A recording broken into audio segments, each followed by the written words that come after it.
ఋతువుల రంగులు మార్చేది కల్పన కలిగిన మది భావం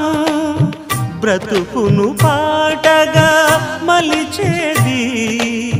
మనసున కదిలిన మృదునాదం కలవని దిక్కులు కలిపేది నింగిని నేలకి దింపేది తనే కదా మారది క్షణాలకే సారది మనస్సనేది అహో ఒక మనసుకు నేడే పుట్టిన రోజు అహో తన పల్లవి పాడే చల్లని రోజు